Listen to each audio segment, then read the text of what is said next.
To us adults, saying please and thank you is like second nature, or at least it should be. But your toddler may not always show the best manners. That's because they need to be taught. This month's American Baby magazine has some ideas on how you can transform your child from a diva to a darling. And right now we're joined by American Baby's features editor, Tricia O'Brien. Good morning. Good morning. The kids don't just come out with manners. You got to really work on it. They absolutely don't. Adults even have to work on them. And so when you're around them, the things you do, they really pay attention to you. So you really have to watch what you say, right? Yeah, they pick up things. I mean, even a baby, you just want to speak in a nice tone to others, use respect in your household. They'll start absorbing that early on. And so they pay attention to what we say, and they know that that can hurt other people if it's not nice things. Well, they actually don't really know. What happens is kids don't have an inner filter, so they just say whatever comes to their mind.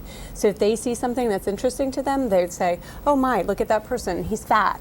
And kids need to learn that what they say can hurt people, and they can't always say what's on their mind. As adults, we know we should stick out our hand when we meet someone new, shake their hand, say hello, but for kids it's not so easy. So what can you do to teach them the ways of the road? Yeah, most kids are going to maybe dive behind your legs. So what you can do is you can practice with them. So have them practice with a doll or a toy, shaking that doll's hand, and then practice with grandma or their babysitter, someone they feel comfortable with.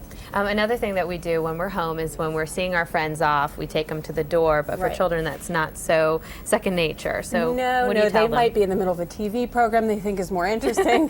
What you really need to do is take your child's hand, and walk them to the door. You might have to keep doing that over and over, and it becomes a habit, but habits have to be learned and practiced. For the holidays, they're going to be getting some presents that they might not be so into. How do they, like us adults sometimes can, hide the disappointment if they're not so enthused? Right, well, what they need to be taught, like, listen, you need to say thank you for every gift that you get, but what you can do is make a game of it and practice opening boring presents with them, like socks, and then teach them the reaction that they're supposed to have.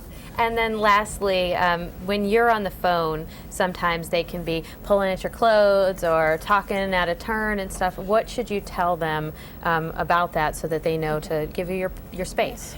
Toddlers need to learn to wait. They don't like to do it. So what you need to do is before you get on the phone, talk to them.